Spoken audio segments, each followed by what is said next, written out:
এই মেঠোপথের মজাটাই আলাদা। প্রিয়জনের সাথে মেঠোপথে হাঁটলে পায়ে কাদা লাগার ভয়ে হয়তো আর হাঁটবেনই না। তবে এই মেঠোপথ দিয়ে যখন চলবেন, আপনি যে বাঙালি সেটা স্বাদ পেয়ে যাবেন।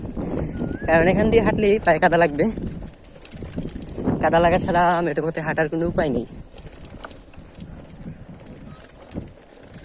এই পথগুলো অচিরেই হারিয়ে যাবে।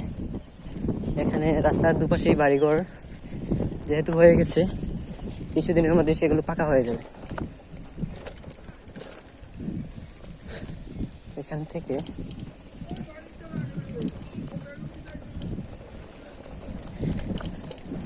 থেকে একটু দূর সামনে গিয়ে একটা চায়ের বাগান পাওয়া যাবে, সেই পথ পর্যন্তই যাব। রাস্তাটা আঁকাবাঁকা। অবশেষে এই পথ ধরেই এসে পৌঁছে গেলাম। এটা হচ্ছে রাবার বাগান। রাবার বাগান পার হয়েই সামনে পড়বে চায়ের বাগান।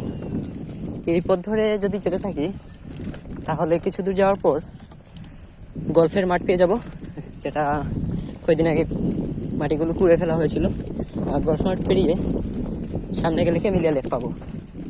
তো আজকে আর তত দূর পর্যন্ত যাওয়া হবে না, যেহেতু সন্ধ্যা হয়ে গেছে।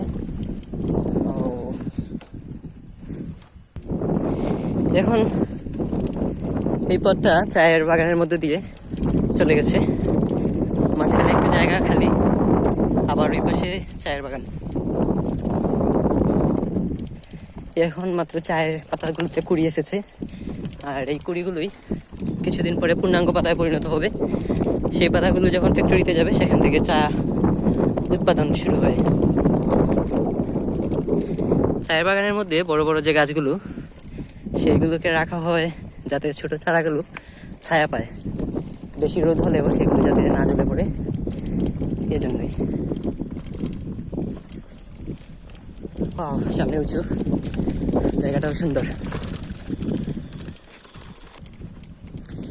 মাঝখানে রাস্তা, দুপাশে চায়ের বাগান। একবার ভাবুন সৌন্দর্যটা কেমন হতে পারে। দুপাশে গিয়ে রাস্তা দুটো ভাগ হয়ে যাবে। এখন আমি আছি এই চায়ের বাগানের মাঝখানে। প্রায় বিকেলের সূর্য ডুবে যাচ্ছে, কিছুক্ষণের মধ্যেই সূর্যটাও ডুবে যাবে। এখন আমি এখানে ঘোরাফেরা করছি। এখানের পরিবেশটা এতটাই শান্ত, চারিদিকে ছোট ছোট শুধু পাখির ডাক ছাড়া আর কোনো কিছুই নেই। শহরের জঞ্জাট নেই, নেই কোনো কোলাহল। এখানে কিছু সময় পার করার পরে আবার বাড়িতে ফিরে যাব। এতক্ষণ ধরে আমার সঙ্গে থাকার জন্য আপনাদের ধন্যবাদ।